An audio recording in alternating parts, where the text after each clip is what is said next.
श्रावण महिना हा भगवान शिवाच्या पूजेसाठी सर्वश्रेष्ठ महिना समजला जातो. म्हणूनच श्रावण महिन्याच्या प्रत्येक सोमवारी शिवपूजन करून शिवमूठ वाहिली जाते. शिवाभिषेक, पठण, होम, हवन, उपवास, व्रतवैकल्य या महिन्यांमध्ये केले जातात. आपल्यावर, आपल्या कुटुंबावर, आपल्या मुलाबाळांवर महादेवांची विशेष कृपा राहावी यासाठी श्रावण महिन्यामध्ये श्रावणी सोमवारचे व्रत केले जाते. प्रत्येक श्रावणी सोमवारी उपवास करून शिवपूजन केले जाते. शिवामूठ ही अर्पण केली जाते. त्यामुळेच बघा, श्रावणातल्या प्रत्येक सोमवारी आपण शिवपूजन हे करायचे आहे. शिवामूठ ही अर्पण करायची आहे. श्रावण सोमवारचे जे लोक उपवास करणार आहेत त्यांनी तर शिवपूजन हे करायचेच आहे. याशिवाय ज्यांना श्रावणी सोमवारचे उपवास करणं शक्य नाही, काहीतरी आरोग्याच्या तक्रारींमुळे किंवा इतर कारणांमुळे, त्यांनी फक्त शिवपूजन केले तरीही चालेल. आता शिवपूजन करण्यासाठी साहित्य काय लागतंय ते बघूया. त्यासाठी कच्चे दूध, तांदूळ, भस्म म्हणजेच इबीद, चंदन, अष्टगंध, पांढरी फुले, धोत्र्याची फळे, विड्याची पाने, खडीसाखर किंवा साधी साखर. आता शिवपूजन करण्यासाठी जिथे आपल्याला पूजा मांडणी करायची आहे ती जागा स्वच्छ करून घ्या. गोमूत्र शिंपडून ती जागा स्वच्छ करून घ्यायची आहे. तिथे पाट किंवा चौरंग ठेवायचा आहे. त्यावर पांढरे वस्त्र अंथरायचे आहे.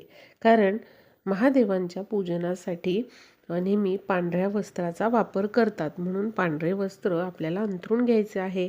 त्यानंतर दीप प्रज्वलन करायचे आहे. दिवा प्रज्वलित करून दिव्याला हळद, कुंकू वाहून घ्यायचे आहे. थोडेसे तांदूळ ठेवून त्यावर दिवा ठेवायचा आहे, म्हणजे दिव्याला तांदळाचे आसन द्यायचे आहे. आणि फुलं अर्पण करायचे आहे, म्हणजे दिव्याचे पूजन आधी करून घ्यायचे आहे. त्यानंतर सुरुवातीला आपल्याला गणपतीचं पूजन करून घ्यायचं आहे. आणि गणपतीला दुधाने, पाण्याने अभिषेक करून त्यानंतर तांदळाच्या राशीवर गणेशाची मूर्ती आपल्याला तिथे स्थापन करायची आहे. त्यानंतर गणपती बाप्पांना हळद, कुंकू, अष्टगंध, कापसाचे वस्त्र हे अर्पण करायचे. विडा ठेवायचा, म्हणजे जोडपान ठेवायचे. त्यावरती सुपारी, खोबरे, तांदूळ अशा पद्धतीने विडा ठेवायचा आहे.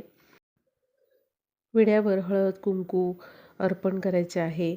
लाल फुलं, दुर्वा अर्पण करायचे आहे. वक्रतुंड महाकाय सूर्यकोटी समप्रभ निर्विघ्नं कुरु मे देव सर्व कार्येषु सर्वदा असे म्हणत आपल्याला गणेशाची स्थापना करून घ्यायची आहे. त्यानंतर आपल्या घरामध्ये जी शिवपिंड असते ती आपल्याला ताम्हनामध्ये घ्यायची आहे आणि शिवपिंडीवर दुधाने अभिषेक करायचा आहे. अभिषेक करत असताना ओम नमः शिवाय, ओम नमः शिवाय या मंत्राचा जप आपल्याला करायचा आहे. त्यानंतर इथे मी गंगाजल वापरलेले आहे.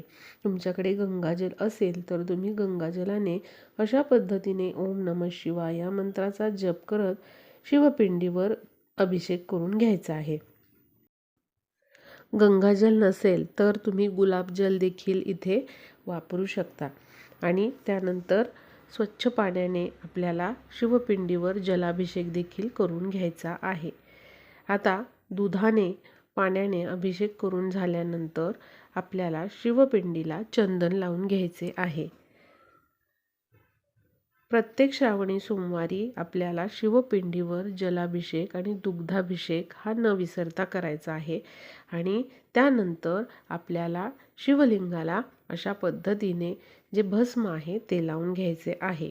भस्म हे महादेवांना अतिशय प्रिय असल्यामुळे शिवपूजनामध्ये चंदन आणि जे भस्म आहे, जे इबीत आहे ते आपल्याला लावून घ्यायचे आहे. आणि स्वतःला देखील शिवपूजन करत असताना भस्म जे आहे तर ते आपल्याला लावायचे आहे. भस्म नेहमी 3 बोटांनी आपल्याला लावायचे आहे. 3 बोटांचा अर्थ म्हणजे ब्रह्मा, विष्णू, महेश असा होतो. त्यामुळे 3 बोटांनी आपल्याला इबीत जे आहे, भस्म आहे ते लावून घ्यायचे आहे. त्यानंतर इथे बघा, एखादं सुवासिक अत्तर आपल्याला शिवपिंडीला लावून घ्यायचं आहे.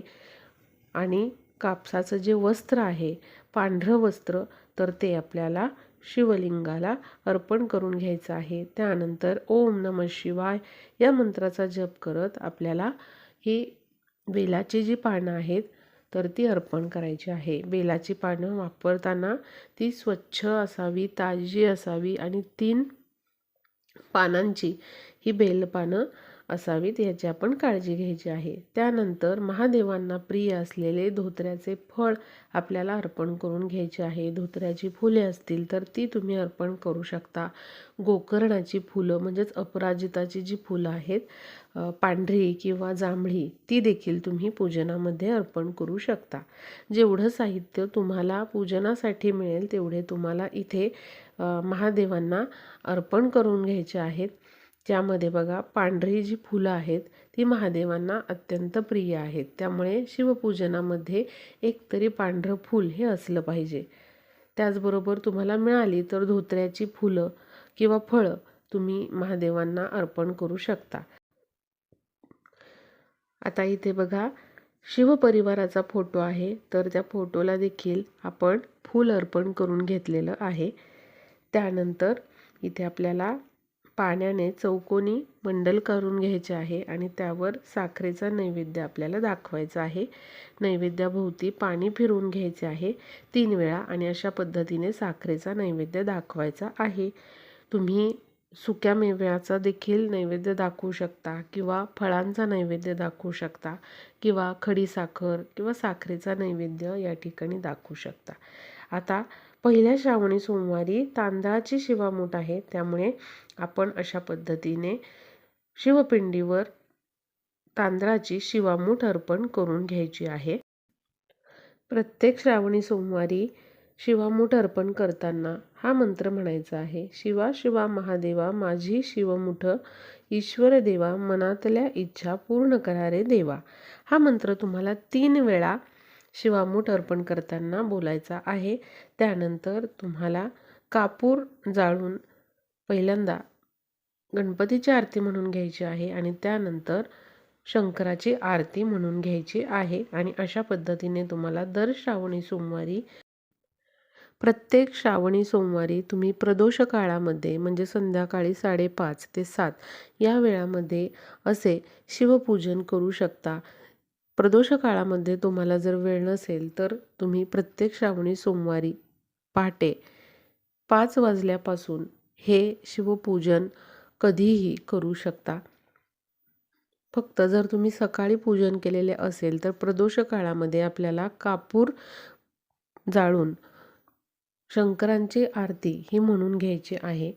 त्याचबरोबर आपल्याला प्रत्येक श्रावणी सोमवारी उपवास करून संध्याकाळी शिवपूजन झाल्यानंतर श्रावणी सोमवारचा उपवास हा सोडायचा आहे. श्रावणी सोमवारचा उपवास सोडत असताना तुम्ही हा उपवास मुळ्यावर सोडायचा आहे आणि महादेवांना नैवेद्यामध्ये शक्यतो चुरमा करायचा आहे. चुरमा म्हणजे चपातीमध्ये गूळ आणि तूप टाकून अशा पद्धतीने हा चुरमा तुम्हाला नैवेद्य म्हणून दाखवायचा आहे आणि त्यानंतर प्रसाद म्हणून तुम्ही तो खाऊ शकता.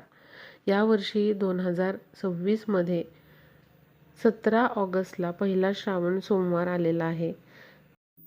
पहिल्या श्रावण सोमवारी तांदळाची शिवामूठ आहे. दुसरा श्रावण सोमवार 24 ऑगस्टला आलेला आहे आणि दुसरी शिवामूठ आहे तीळ. त्यानंतर तिसरा श्रावण सोमवार आलेला आहे 31 ऑगस्टला आणि तिसरी शिवामूठ आहे हिरवे मूग. शेवटचा श्रावण सोमवार आलेला आहे 7 सप्टेंबरला आणि चौथी शिवामूठ आहे गहू.